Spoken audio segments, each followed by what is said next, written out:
எல்லா புகழும் நம்மை படைத்த இறைவன் ஒருவனுக்கே. அஸ்ஸலாமு அலைக்கும். இன்றைய தலைப்பு, நாம் வசிக்கும் வீடு. செல்வந்தர்களோட ஆடம்பர வாழ்க்கையை வெளிப்படையாக எடுத்துக்காட்டுற ஒரு முக்கிய அடையாளம் அவங்க கட்டுகின்ற மாளிகையும் அதில் வாங்கி குவிக்கிற தேவையற்ற பொருள்களும். பளபளன்னு வண்ணங்களை பூசி அதில் விதவிதமாக பணத்தை வாரி இறப்பாங்க. தெருவுலையே எங்கள் வீடு தான் ரொம்ப அழகான வீடுன்னு எல்லாரும் சொல்லணும்னு நினைக்கிறாங்க. இப்போ நமக்கு குடியிருக்க ஒரு சொந்த வீடு தேவைதான். இது மனுஷங்களாக பிறந்த எல்லோருக்கும் சொந்த வீடு கட்டணுங்கிற கனவு இருக்கிறதும் நல்ல விஷயந்தான். நல்ல சௌரியமாக இருக்க படுக்க தாராளமாக காத்தோட்டமாக புள்ளக்குட்டியை உட்காந்து விளையாட வசதியாக இன்னும் நாம் பராமரிக்க ஏற்ற வகையில் இப்படி ஒரு வீடு எல்லோருக்கும் இருந்தா நினச்சாலே எவ்வளோ சந்தோஷமாக இருக்குது. இது சராசரி நடுத்தர நிலையில் உள்ள நாம் வீடு கட்டும்போது இப்படி நினச்சி தான் வீடு கட்டுவோம். செல்வந்தர்கள் வீடு கட்டும்போது குடியிருக்க ஒரு வீடு அப்படி நினச்சி கட்ட மாட்டாங்க. தங்களோட செல்வத்தின் மதிப்பையும் பெருமையையும் பறைசாற்ற ஒரு ஆடம்பர சின்னமாக இருக்கணும்னு நினச்சி பணத்தை வாரி இறைச்சி வீடு கட்டுவாங்க. ஒருத்தர் கட்டுற வீட்டோட அளவையும் அதன் கம்பீரத்தையும் அழகையும் வச்சு தான் அவங்களோட அந்தஸ்தும் கண்ணியமும் இருக்குன்னு அவங்க நினைக்கிறாங்க. ஆனால் ஒரு மனிதனுக்கு சிறந்த குணம், கண்ணியமான அணுகுமுறை, நல்ல செயல்கள், தான தர்மம், உறவுகளை பேணுதல், மக்கள் சேவை, இம்மை மறுமையின் பயம் இதெல்லாம் இருந்தால் தான் மனிதனுக்கு மதிப்பையும் கண்ணியத்தையும் பெற்றுத்தரும் என்பதை மறந்து போகிறாங்க. வீடு கட்டுவதன் மூலம் பெருமை அடிக்கும் கலாச்சாரம் இன்றோ நேற்றோ தோன்றியதல்ல. ஆயிரக்கணக்கான ஆண்டுகளுக்கு முன்னமே தொன்று தொட்டு வழக்கத்தில் இருந்துக்கிட்டு தான் இருக்குது. இறைவனோட சாபத்துக்கும் தண்டனைக்கும் இலக்காகி பூமியிலேயே அழித்தொழிக்கப்பட்ட எத்தனையோ சமுதாயங்களின் வரலாறு இறைமறையில் சொல்லப்பட்டுள்ளது. அதில் 2 சமூகங்கள் இந்த மோசமான கலாச்சாரத்தை மேற்கொண்டவங்க. அவங்க தான் ஆது சமூது என்று சொல்லப்படும் சமுதாயத்தினர்.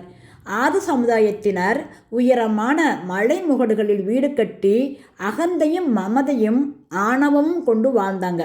அவர்களிடத்தில் இறைவனால் அனுப்பப்பட்ட ஹூத நபி அவர்கள் அந்த பாவத்தை விட்டு விலகும்படி எவ்வளவோ எடுத்து சொன்னாங்க.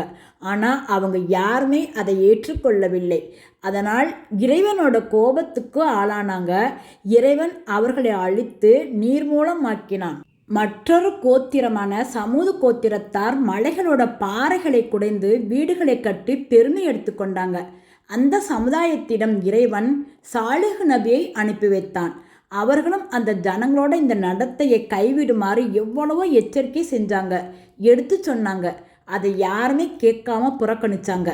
மேலும் இன்னும் அதிகமான ஆணவத்தோடு நடந்து கொண்டாங்க. அதனால் இறைவன் அவர்களையும் தண்டிச்சான்.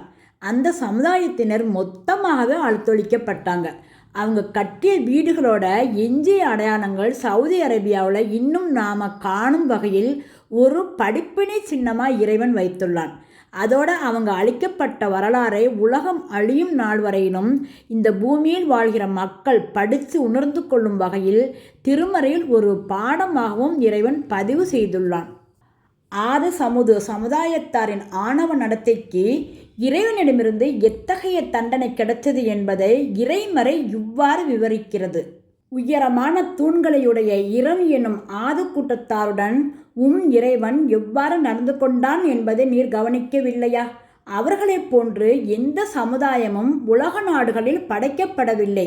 மேலும் பள்ளத்தாக்கில் பாறைகளை குடைந்த சமூக சமுதாயத்தாருடனும் மேலும் பிரவுனுடனும் உம்முடைய இறைவன் எவ்வாறு நடந்து கொண்டான் என்பதை நீர் கவனிக்கவில்லையா?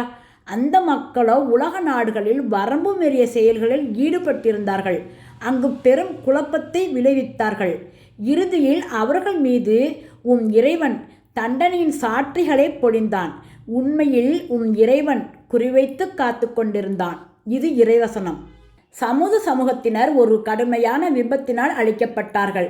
ஆது சமூகத்தினர் மிக பெரிய கடும் சூறாவளி காற்றினால் அழிக்கப்பட்டார்கள்.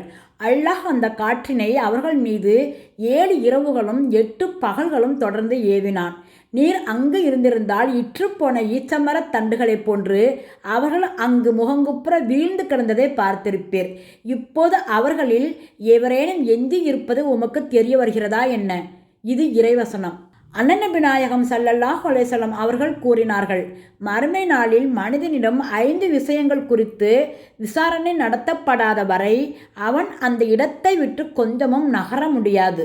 தனது வயதை எந்த செயல்களில் அவன் கழித்தான், தனது இளமை ஆற்றல்களை எதில் பயன்படுத்தினான், செல்வத்தை எவ்வாறு சம்பாதித்தான், அதனை எவ்வாறு செலவழித்தான், கற்ற கல்வியின்படி எவ்வளவு தூரம் செயல்புரிந்தான்.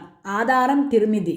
கோடிக்கணக்கான ஏழை மக்கள் சொந்தமாக ஒரு வீடு இல்லாமல் அவ்வளோ கஷ்டப்படுறாங்க. இன்னும் லட்சக்கணக்கான மக்கள் மழையிலும் வெயிலிலும் அவதிப்பட்டுக்கிட்டு சேரியிலே வாழ்கிறாங்க. தெரு ஓரங்களில் சுகாதாரம் இல்லாத இடங்கள்லாம் குடிசைங்கிற பேரில் எதையோ வச்சு கட்டி மறைச்சிக்கிட்டு ரொம்ப மோசமான நிலையில் வாழ்கிறாங்க. எல்லா வசதியோடும் வாழ்கிற நாம் இவங்களை பற்றி என்னைக்காச்சும் நினச்சி பார்த்தோமா, யோசிச்சு பார்த்தோமா? நாம் ஆடம்பரம் இல்லாத நடுநிலையான போக்கை மேற்கொண்டு இறைவன் தந்த செல்வத்தை ஏழைகளுக்கு பங்கிட்டு கொடுத்தால் நாளை மறுமையில் இறைவனின் மாபெரும் கருணைக்கு உரியவராகலாம் என்று கூறி என்னோட இந்த பேச்சை முடித்துக்கொள்கிறேன். இன்னும் விரிவாக அனைத்தையும் அலசி ஆராய்வோம் இன்ஷா அல்லாஹ்.